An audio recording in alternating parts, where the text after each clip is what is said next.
A1.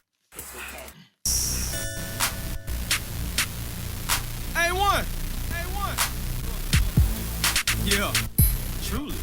Cooler and I'm flyer too. Damn. Cooler and I'm flyer too. Hello, what it do? It's the show that's cooler and fly too. A1 Forever Sports. I am Chris Tipmore, coming in talking about a little Falcons news. You know already, it's really everybody news. You know, every team today had to make cuts today, trimming it down to the 53-man roster. And the Atlanta Falcons made some interesting decisions, some tough decisions, I'm sure. And we're going to dive right into them right now. I want to say, guys, I appreciate everyone for checking out my videos, subscribers, and everything, trying to grow this channel as far as I can take it, or as far as you allow me to take it, you know. So let's get right into it. Falcons cuts.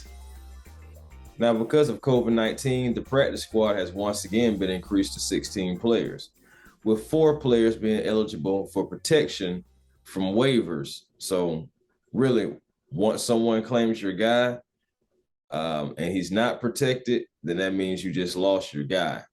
So only 4 guys can be protected, 16 total on the team. Let's start with Jalen Mayfield. Mayfield made the 53-man roster despite dealing with a back injury that has kept him out of practice and games. Not sure at all when he'll even be available to even play, to even suit up again. But tell you one thing I am sure of. I'm sure I'll hear that he's progressing along just fine. Whatever. Not to make matters any better, Mayfield completely lost his starting spot to a veteran, Elijah Wilkinson. Yes, but it was his opportunity to prove that he could, progress better than what he did last year and showed that he is a better player now. But instead, he got beat out this go round. And the Falcons, I guess, are taking offensive line depth personally, because I don't see any reason on why Jalen Mayfield is really going to be able to contribute to this team. I've completely given up on Jalen Mayfield. It may be too soon, but it's just, I think I've seen enough, as we've seen struggles and just downright confusion out of Mayfield on the field at times, on the gridiron, which leads me actually to my next offensive lineman that I really don't understand what's going on with. And that's this young man, Justin Shaffer. The 24-year-old Schaeffer has been cut, even though he's still just a rookie. Was Schaeffer just that bad in limited spots in practice and preseason to the point where he just had to be cut? I look at it like this. If Schaeffer was so bad, why didn't you just take Slayer, who was right there when you selected Schaeffer? And by the way, Slayer made the Chargers roster too, just to throw that out there. So I'm saying Schaeffer, pick 190, Slayer, pick 195. You might have dropped the ball on that one since you've already cut Justin Shaffer. Hopefully he gets a practice squad spot, because I was really hoping that he would come in and do enough to push certain guys out of the lineup and out of the team. But I don't understand, he's a rookie. Maybe he was just that bad. I don't know. But at the same time, like I said, you had the opportunity to get Slayer and you didn't. You took Schaeffer, and now he's been cut already.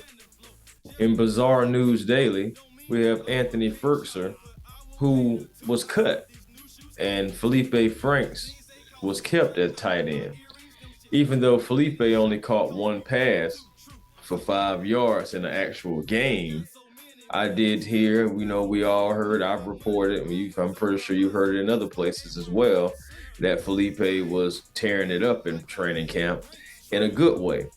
So, okay, that's nice and that's cool, but you cut a natural, a tight end. AF had 4 catches for 81 yards at his natural position, which leads me to think the only way to keep Felipe Franks on the roster was to place him at tight end because NFL quarterback just may not be his thing. You know, I mean, just in the brief little stint that we've seen, Felipe wasn't doing so great out there on that field being a quarterback. I didn't see anything about Ferguson having an injury or missing a lot of time because of what happened to him in the last preseason game with his ankle. But I believe he should be a protected player on the practice squad as a suitable tight end and see where it goes from there. Just like I said, that's my conclusion as far as like with the Franks and Ferguson thing. That was the only way to keep him, make him a tight end as far as Felipe Franks goes. More bizarre news. Why does this man have his thumb down? Just because he was cut? No, that's not why. It's because he was making a play on the quarterback. Derrickangelo is this man. Tangelo is a guy I think who was being very disruptive, especially in that final preseason game. He had better games than a guy who did make the team, Timmy Horn, and Marlon Davidson. Not saying that Horn didn't stand out, but I heard Tangelo's name a little bit more than Horn, just keeping it factual. Another fact that I'm not in the locker rooms, nor am I in the minds of the coaching staff. All we can say is Tangelo should be on the squad, and because we did see signs of fire from this guy, right? So hopefully a practice squad spot. I was very surprised that a guy like Marlon Davidson was kept, even though he really hasn't shown anything. I mean, okay, I've given up on Mayfield and Davidson only because I haven't seen anything from either one. I know Mayfield is only a second year guy, but when we drafted him, I went back and looked at some tape and I didn't understand why we really got him. I feel like it was just a pick. Again, not saying he's a bad player, but he just doesn't fit for the Atlanta Falcons. And neither does Marlon Davidson, who's been dealing with injuries since he came into the league.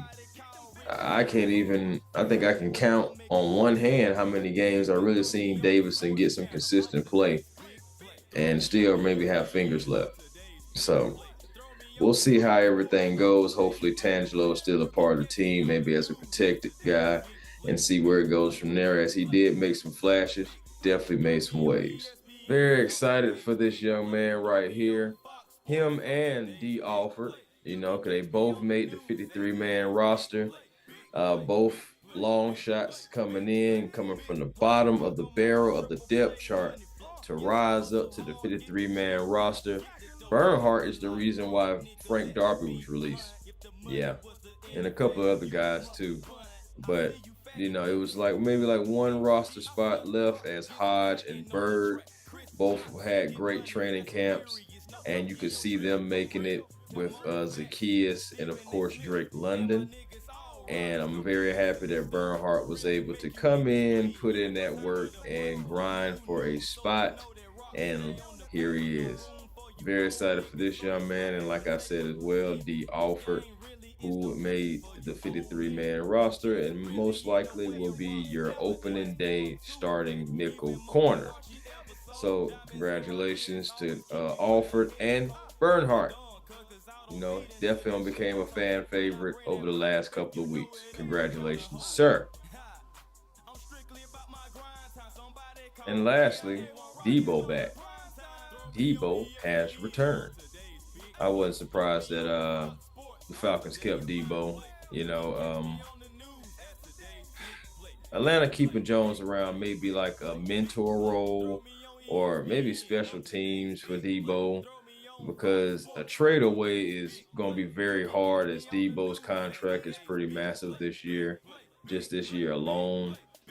And being owed that much money it's just hard to find a trade partner. Not saying it's impossible, but it's hard.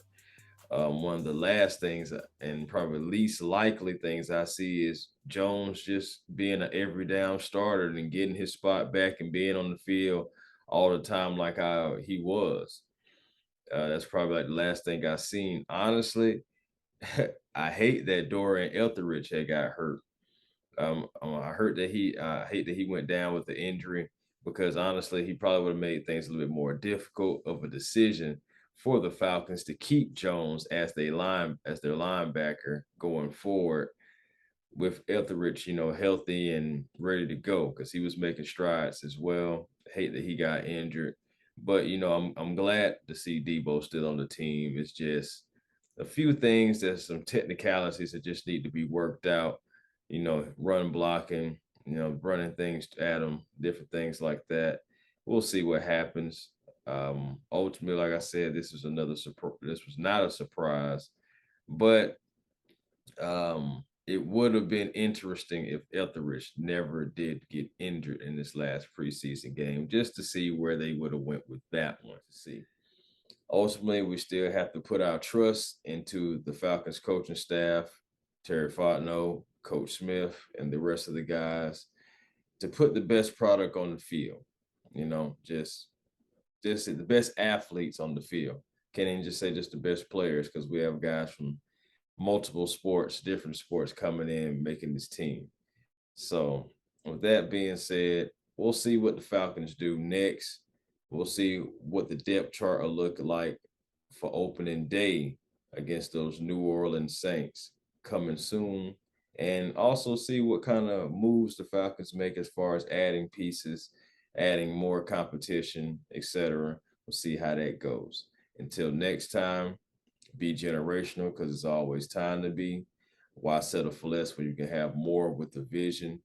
The show that's cooler and fly to A1 Forever Sports. And I am Chris Tip Moore, wishing you peace and blessings, hoping that all your dreams come true. And all you have to do is best version of yourself every day. That's what we should all work on. All right, then, man. Talk to y'all in a minute. Look forward to my next videos. I got some original content that I am progressing through, and I will be dropping soon. So I'll holla.